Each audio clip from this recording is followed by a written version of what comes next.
A lot of people ask me, what's the difference between fear and intuition? Like fear, a fear that you should actually move through. It's an opportunity for you to grow. It's something that you actually want to do, but you're just afraid of failing. Or what if it's your intuition telling you this is the wrong move? So what I like to do is I give people a very simple test, how to decipher the difference between that fear and intuition. Here's how it works.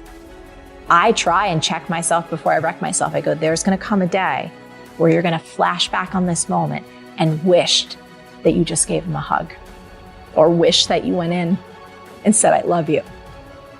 It's coming for all of us. So if you can remember that now, you change everything. When I first started as a business person, I was 23 years old, and I was so insecure. In my mind, starting a life coaching business as a 23-year-old, like the logical part of my mind was like, who the hell is gonna hire a 23-year-old life coach? This is the dumbest, silliest, stupidest thing you've ever tried in your life. And I had been on Wall Street, I'd worked in the magazine industry, I had done all these things and basically hit all these different walls. I felt like I didn't fit in. You know, I was trying to live into this idea of who I thought a businesswoman would be, and it was lifeless. I wasn't getting anywhere because I wasn't being me.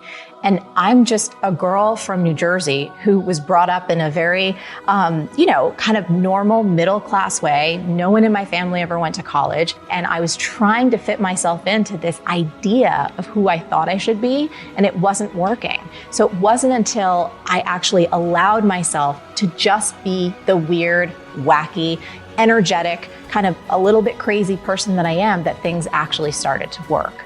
And so now it's been almost 20 years of doing this, and I've seen it time and time again, where people tend to feel stuck and stifled, where they tend to feel like their life force is just drained out of them. There gets to be despair and depression.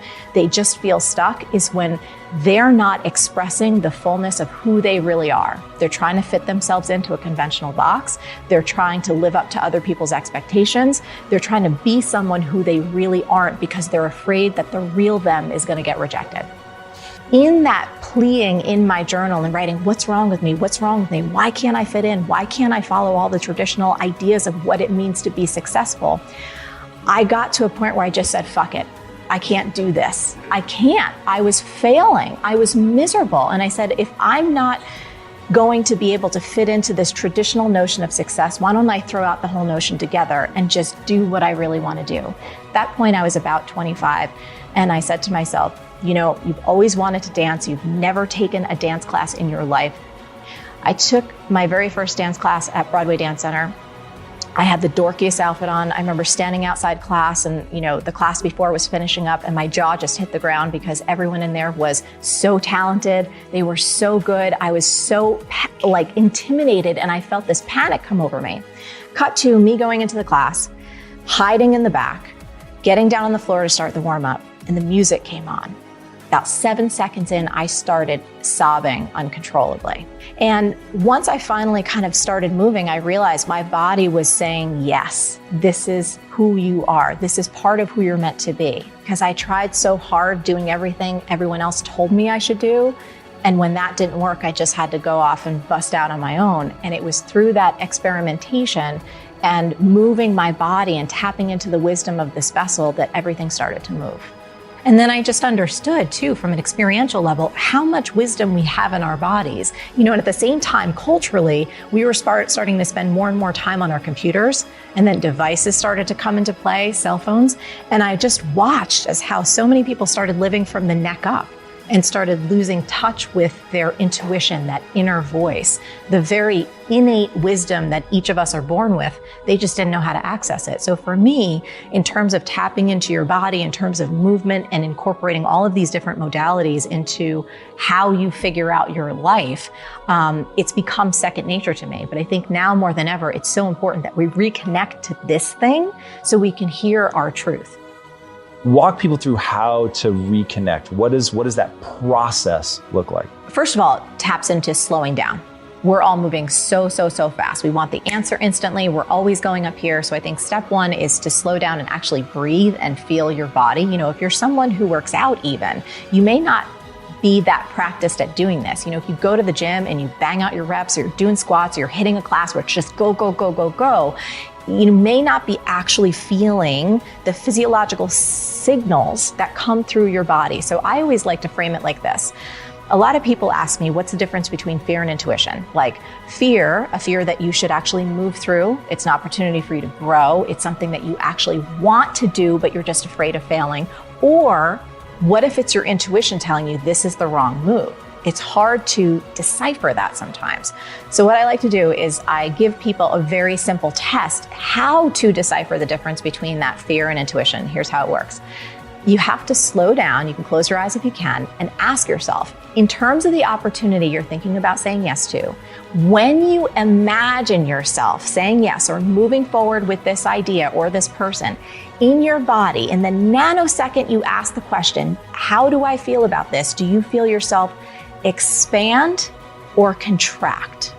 This is a tiny, tiny micro movement of feeling within you. Expansion might feel like lightness, joy, excitement, fun, all of those feelings where you almost perceive your body moving forward in space ever so slightly.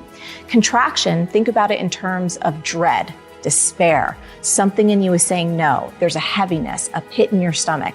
Even if that opportunity, even if that idea or that person that asked you something on paper, it sounds like you should say yes, but something in you is like pulling back, that's your no. So it's a really great way to help people train themselves to tap into their inborn wisdom that's already within them, that's working to guide them on their best path. If I ever feel like in any moment life is not going the way that I think it should be going, it's because I'm resisting what is. If someone didn't turn in their work on time and I'm just like, getting that way, or something didn't come out right, or the delivery doesn't come, or the technology breaks again, we can list anything in that slot, right? It's me arguing with reality. I'm making myself miserable in that moment because I'm choosing to argue with what is. That's always a losing proposition. So the more awareness I can bring to that and go like, is this really how you want to live your life in this moment, Marie? Because every single moment, as you know, sets you up for the next moment. And you string these moments together and guess what? You have your life until we get to that incredible deathbed. We never know when that's coming. So every single moment is an opportunity for us to check ourselves before we wreck ourselves. And so I just try and play the game. If I'm miserable, if I'm upset, if I'm angry, if I'm cranky, it is my responsibility because it's based on what I'm thinking or believing in that moment. It's not the outside world causing me to feel this. It's what I'm doing up here that's making me have that reaction. And if I'm the problem, I am also the solution. The fact that your energy gets embedded into your communications, we all know that, right? Like you've received the email that's curt and you can just almost feel the punch in the face that comes through. You've gotten the text where you're like, they are definitely pissed at me.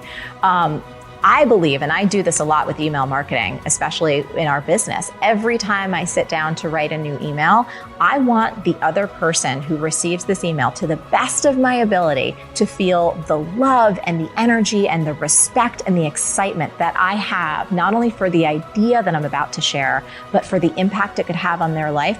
I want them to feel all of me.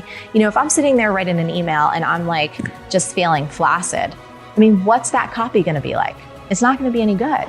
But if I'm there and I'm like playful and I'm excited about it, so that excitement is conveyed. And when someone's looking through their inbox and they see something from me, 9 times out of 10, because I'm consistent, they know if they click open, it's going to be a good time.